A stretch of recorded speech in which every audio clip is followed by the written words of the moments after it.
Welcome all of you in semester 3. Semester 3 માં તમારે બે પેપર આવે, પેપર 303 અને પેપર 304. તો એમાંથી તમારું પેપર નંબર 304 માં પહેલા બે યુનિટ હું લઈશ. એમાં આપણે આજે પહેલું યુનિટ C304 યુનિટ 1 આપણે સ્ટાર્ટ કરીએ. તો યુનિટ 1 માં એનો પહેલો પાર્ટ છે પ્યુરિન એન્ડ યુરાઇડ્સ. તો આ પ્યુરિન એન્ડ યુરાઇડ્સ આમ જોઈએ તો બહુ નાનું અને અગત્યનું ટોપિક છે, પણ સાથે સાથે એમાંનો જે એક મોસ્ટ ઇમ્પોર્ટન્ટ ક્વેશ્ચન જે છે કે જે એક કરવાથી એની સાથેના બીજા નાના નાના ઘણા ક્વેશ્ચન આપણને યાદ રહી જતા હોય, તો એવું એક ક્વેશ્ચન એવો એક ટોપિક છે કે યુરિક એસિડનું બંધારણ સાબિત કરો અને સાથે સાથે યુરિક એસિડનું સંશ્લેષણ આપો. એ પછીના એ ટોપિકમાંના અમુક ક્વેશ્ચન છે કે synthesis of caffeine, synthesis of theobromine, synthesis of theophylline and synthesis of theobromine. તો એ સિવાય synthesis of adenine and guanine from uric acid. તો આ બધા સિન્થેસિસ જો આપણે યુરિક એસિડનું બંધારણ જાણતા હોય તો આપણે સહેલાઈથી લખી શકીએ. તો એની માટે સૌપ્રથમ આપણને યુરિક એસિડનું બંધારણ આવડતું હોવું જોઈએ. તો સૌથી પહેલા એની માટે યુરાઇડ્સ, કે જેને આપણે ઇંગ્લિશમાં પણ યુરાઇડ્સ જ કહીએ છીએ, તો કે યુરાઇડ્સ કોને કહેવાય? તો આપણે બધા યુરિયાના બંધારણથી જાણીતા છીએ. તો કે યુરિયાના હાઇડ્રોજન પરમાણુના સ્થાને એસાઇલ સમૂહ. હવે એસાઇલ સમૂહ કોને કહેવાય એ ઘણાને સેમેસ્ટર 6 માં આવ્યા પછી પણ ખબર હોતી નથી. તો CH3COR, this is a acyl group. તો એસાઇલ સમૂહ આવવાથી બનતા પદાર્થોને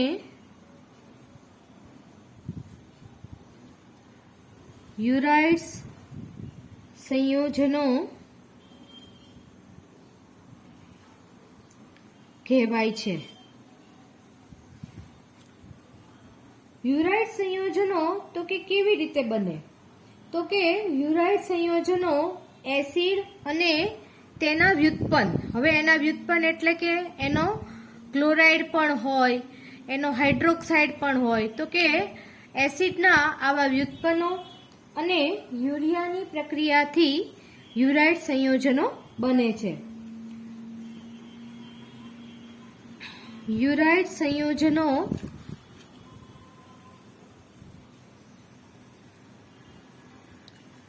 એસિડ અથવા તેના વ્યુત્પન્નોની યુરિયા સાથેની પ્રક્રિયાથી બને છે. જેમ કે મેં હમણાં તમને એમ કીધું કે કોઈ પણ એસિડ ક્લોરાઇડ હોય, જે CH3COCl એનું એક્ઝામ્પલ છે, જેને કહેવાય એસિટાઇલ ક્લોરાઇડ. એસિટાઇલ ક્લોરાઇડ અને urea NH2 C double bond O NH2 જે છે યુરિયાનું બંધારણ. આ બંનેની આપણે પ્રક્રિયા કરીએ તો એમાંથી HCl નો એક અણુ દૂર થાય. આપણે હમણાં જ જે ઉપર આપણે સમજ્યા કે યુરિયાના એક હાઇડ્રોજનના પરમાણુના સ્થાને.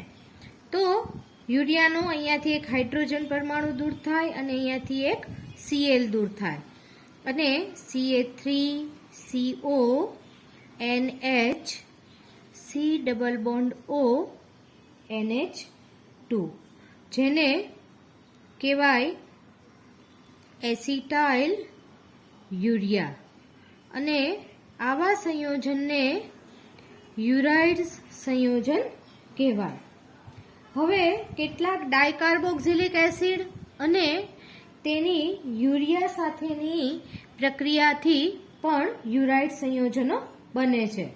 એટલે આપણે યુરાઇડ્સનું વર્ગીકરણ કરવું હોય તો બે રીતે આપણે એનું વર્ગીકરણ કરી શકીએ. એક તો સાદા યુરાઇડ્સ અને એક તો ચક્રીય યુરાઇડ. તો ડાયકાર્બોક્સિલિક acid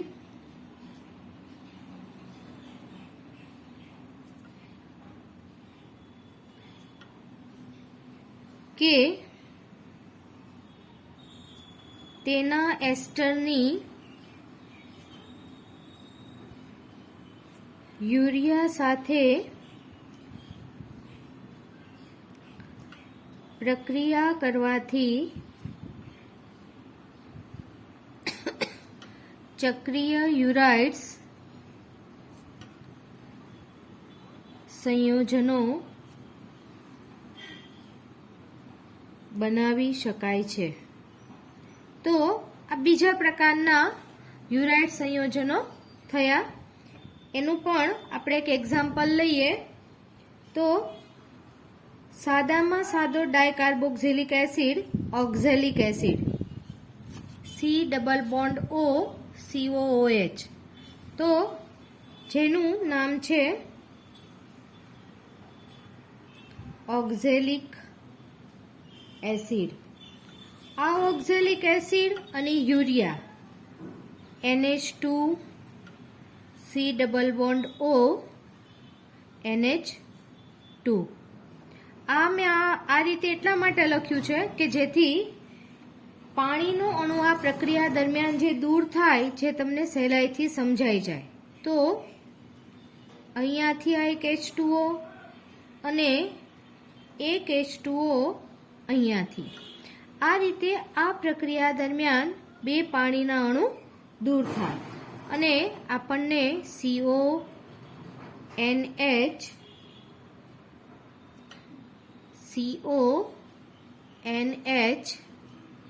C double bond O NH જેને આપણે બીજી રીતે પણ ચક્રીય યુરાઇડ આપણે કીધું.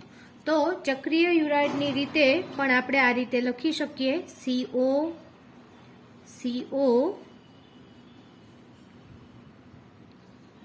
NH CO જેને કહેવાય પેરાબેનિક એસિડ અથવા એને બીજી રીતે પણ કહેવાય ઓક્ઝેલિક યુરિયા. આ બધું તમને એટલા માટે સમજાવવામાં આવે છે કે યુરાઇડ સંયોજનો કોને કહેવાય અને સાથે સાથે જ્યારે આપણે યુરિયાનું બંધારણ સાબિત કરવાનું આવશે ત્યારે આ બધા સંયોજનો અંદર બનશે જે તમારે સાથે સાથે યાદ રાખવાના છે. તો આપણે શરૂઆતમાં શીખ્યા કે યુરાઇડ્સ કોને કહેવાય, એ પછી સાદા યુરાઇડ્સ કેવી રીતે બનાવી શકાય અને એ પછી ડાયકાર્બોક્સિલિક એસિડ અથવા તો તેના એસ્ટરની પ્રક્રિયા સાથેની પ્રક્રિયાથી ચક્રીય યુરાઇડ સંયોજનો પણ કેવી રીતે બનાવી શકાય તે આપણે જોયું. એ સિવાય આપણે શરૂઆતમાં કીધું એ પ્રમાણે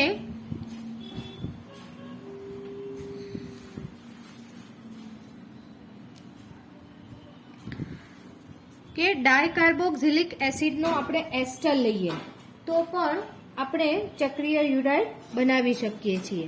તો એનું સેકન્ડ ઉદાહરણ જોઈએ. COO C2H5 CH2 COO C2H5 જેને કહેવાય મેલોનિક એસ્ટર અહીંયા જો C2H5 ની બદલે 2 હાઇડ્રોજન લાગેલા હોય તો એને કહેવાય મેલોનિક એસિડ, પણ અહીંયા 2 ઇથાઇલ સમૂહ લાગવાથી બનતા સંયોજનને કહેવાય મેલોનિક એસ્ટર. એની આપણે યુરિયા સાથે પ્રક્રિયા કરીએ તો C double bond O NH NH આ આપણે લખ્યું યુરિયાનું બંધારણ. અહીંયા આગળ આપણે એસ્ટર લીધો છે તો આ પ્રક્રિયા દરમિયાન 2 ઇથેનોલના અણુ દૂર થાય. અહીંયાથી OC2H5 અને એક OC2H5 અહીંયાથી, એટલે આ પ્રક્રિયા દરમિયાન 2C2H5OH અને આપણને મળે CONH CH2 CO CONH, જેને કહેવાય મેલેનાઇલ યુરિયા, અથવા તો જેનું જાણીતું નામ બાર્બીક્યુરિક એસિડ.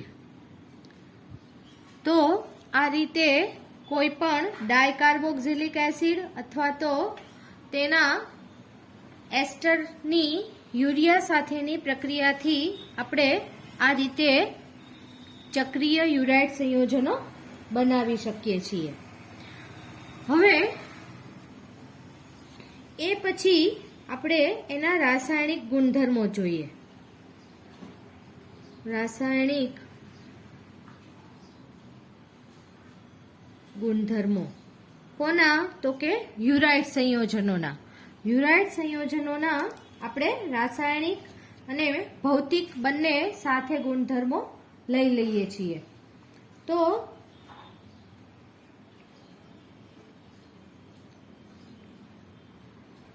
મોટા ભાગે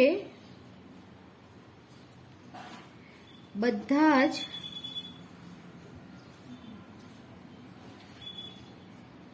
ચક્રીય યુરાઇડ્સ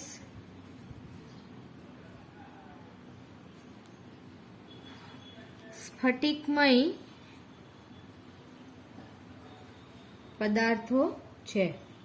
સ્ફટિકમય પદાર્થો હોય એટલે તમને ખબર હોવી જોઈએ કે સ્ફટિકમય હોય એટલે મોટે ભાગે પાણીમાં દ્રાવ્ય હોય. એના પછી એમાઇડ. હવે એમાઇડ કોને કહેવાય? તો અહીંયા હું બ્રેકેટમાં લખું છું CONH2, જે ગ્રુપ આપણને યુરિયામાં જોવા મળે છે. તો CONH2 ગ્રુપ ધરાવતા સંયોજનો એમાઇડ સંયોજનો તરીકે ઓળખાય. તો એમાઇડ સંયોજનો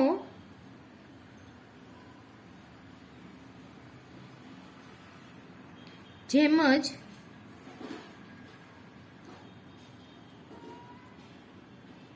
યુરાઇડ સંયોજનોનું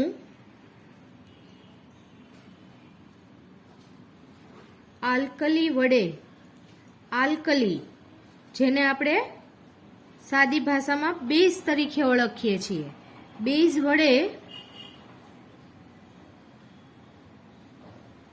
જળ વિભાજન થાય છે.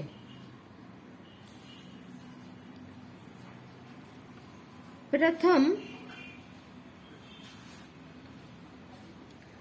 મંદ આલ્કલી વડે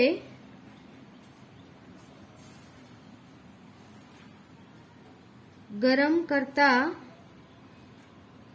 અહીંયા વડેની બદલે આપણે સાથે લખશું, સાથે ગરમ કરતા પ્રથમ યુરિડો એસિડ અને અંતમાં યુરિયા અને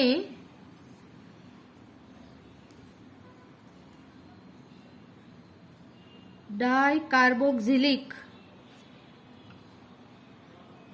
એસિડ મળે છે. તો આ આપણે એના રાસાયણિક ગુણધર્મો જોયા, જેને આપણે રિએક્શનમાં આપણે જોઈએ. તો સૌપ્રથમ આપણે હમણાં જ ઉપર બનાવ્યું હતું કે બાર્બિટ્યુરિક એસિડ જે હતું એ ચક્રીય યુરાઇડ. તો આ ચક્રીય યુરાઇડનું આપણે આલ્કલી વડે મંદ જળ વિભાજન કરીએ. તો CO CH2 CO NH CO NH જેને કહેવાય બાર્બિટ્યુરિક એસિડ, જેનું મંદ આલ્કલી વડે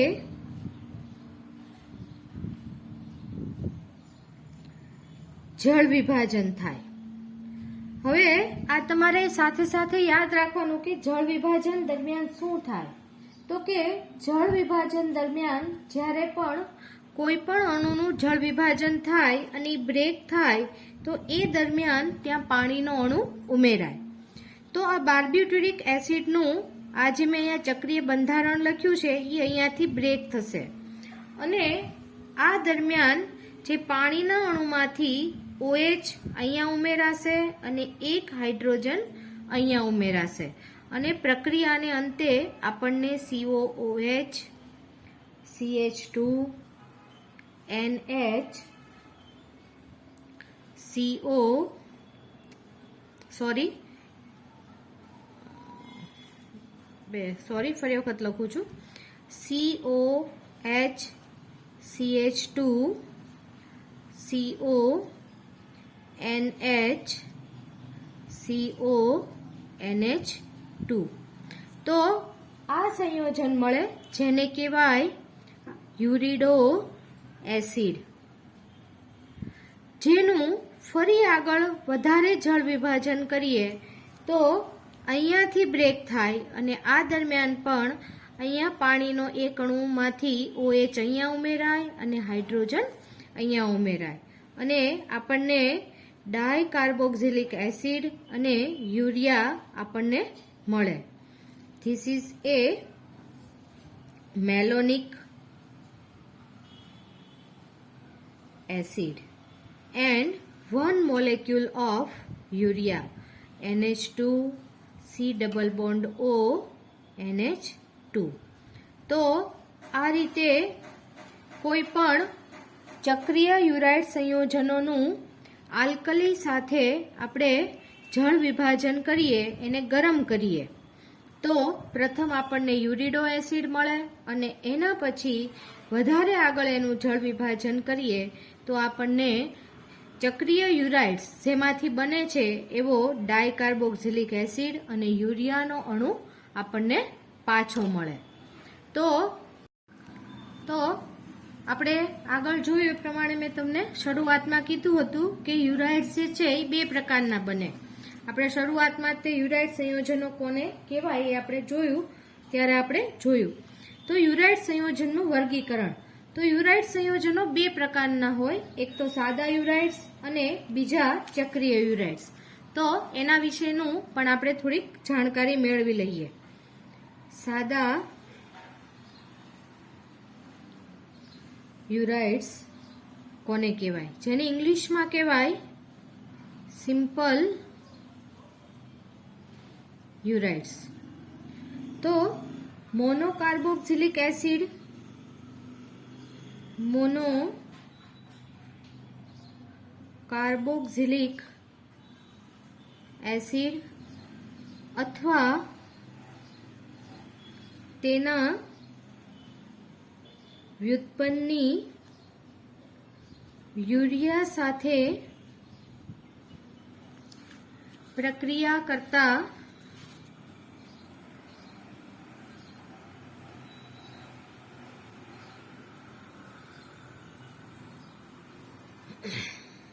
મળતા સંયોજન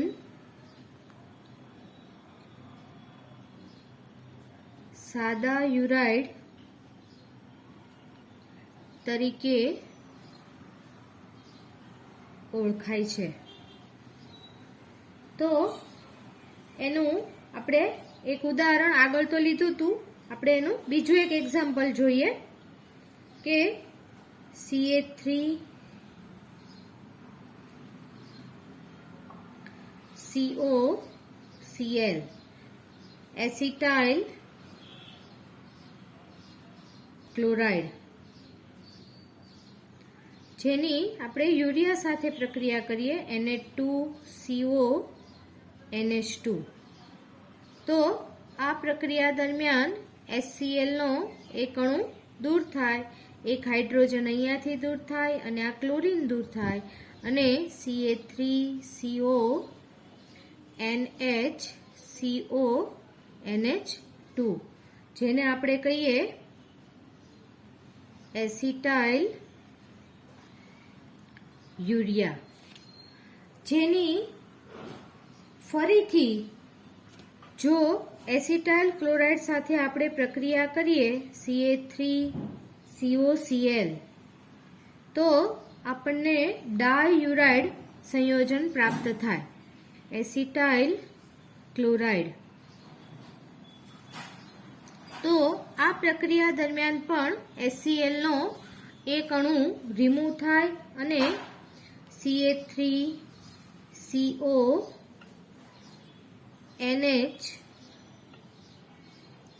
અહીંયાથી એક હાઇડ્રોજન દૂર થશે અને અહીંયાથી એક ક્લોરીનનો અણુ દૂર થશે, તો CH3CO NHCO NHCO CH3, જેને કહેવાય ડાયએસિટાઇલ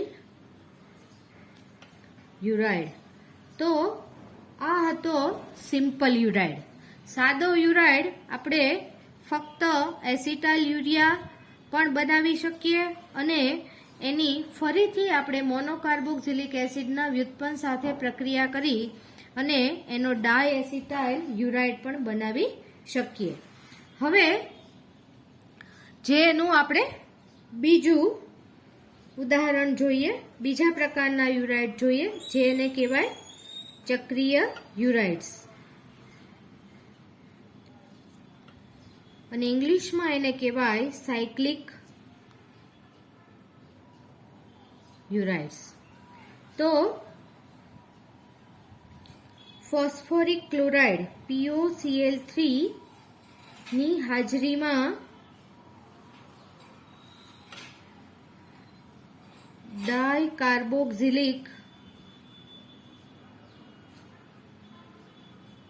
એસિડની યુરિયા સાથે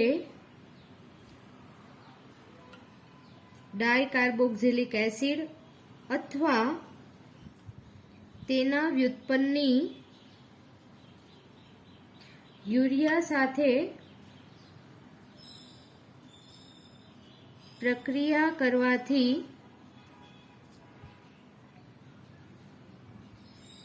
ચક્રીય યુરાઇડ સંયોજનો પ્રાપ્ત થાય છે. હવે આ જે ચક્રીય યુરાઇડ સંયોજનો જે છે એના પાછા બે વિભાગ પડે છે, જેને બે વિભાગમાં વર્ગીકૃત કરવામાં આવે છે.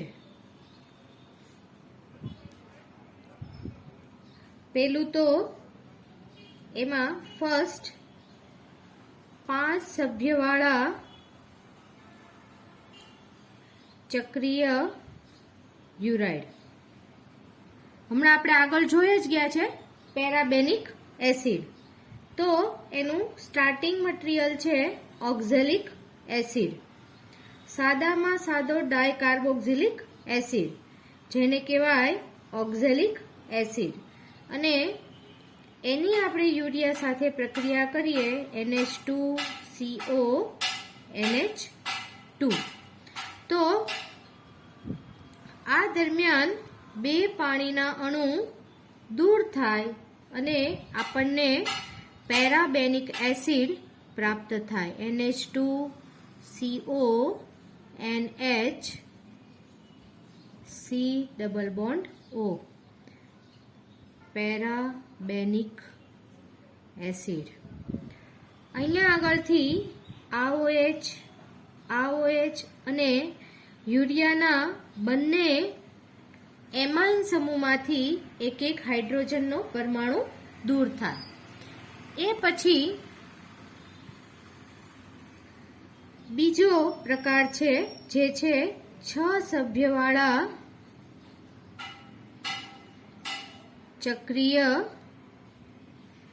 યુરાઇડ, જેમાં આપણે સ્ટાર્ટિંગ મટીરિયલ આપણું છે તો અહીં આપણે મેલોનિક એસિડનો એસ્ટર લઈએ, કારણ કે મેલોનિક એસિડના એસ્ટર સાથે પ્રક્રિયા કરવાથી વધારે સારું પરિણામ આપણને મળતું હોય છે. મેલોનિક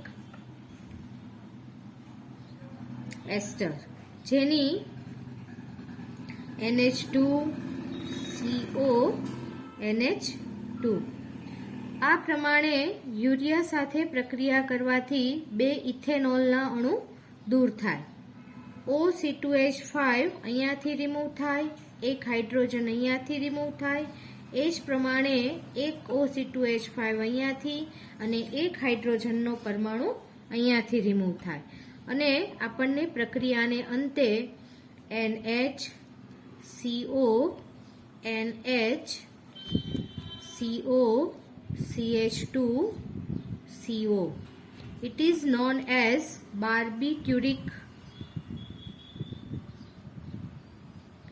acid. તો આ પ્રમાણે ચક્રીય યુરાઇડ સંયોજનના 2 ભાગ આપણે પાડી શકીએ. તો આજના લેક્ચરમાં આપણે સૌપ્રથમ તમારે ફોટો પાડવો હોય તો પાડી શકશો. તો સૌથી પહેલા તો આપણું પેપર 304 જેમાં યુનિટ નંબર 1 પ્યુરિન અને યુરાઇડ્સ, શેમાં આપણે સૌપ્રથમ યુરિયા એટલે કે યુરિયાના સંયોજનો યુરાઇડ્સ કોને કહેવાય અને કેવી રીતે બનાવી શકાય એ પ્રમાણે જોયું.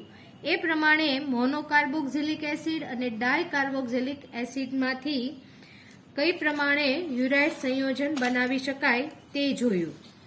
એ પછી એના રાસાયણિક અને ભૌતિક ગુણધર્મો જોયા. તો એમાં ચક્રીય યુરાઇડ સંયોજનને જો આપણે આલ્કલી સાથે ગરમ કરીએ તો આપણે પ્રથમ યુરિડો એસિડ અને એ પછી ડાયકાર્બોક્સિલિક એસિડ અને આપણને યુરિયા મળે. એ પછી યુરિયાનું વર્ગીકરણ, યુરાઇડ સંયોજનોનું વર્ગીકરણ, તો એને આપણે ડીપમાં જોયું તો સાદા યુરાઇડ કોને કહેવાય? તો કે મોનોકાર્બોક્સિલિક એસિડની અથવા તો તેના વ્યુત્પન્નની આપણે યુરિયા સાથે પ્રક્રિયા કરીએ તો આપણે સાદા યુરાઇડ સંયોજન બનાવી શકીએ. અને એ જ પ્રમાણે POCl3 જેને કહેવાય ફોસ્ફોરિક ક્લોરાઇડ, ફોસ્ફોરિક ક્લોરાઇડની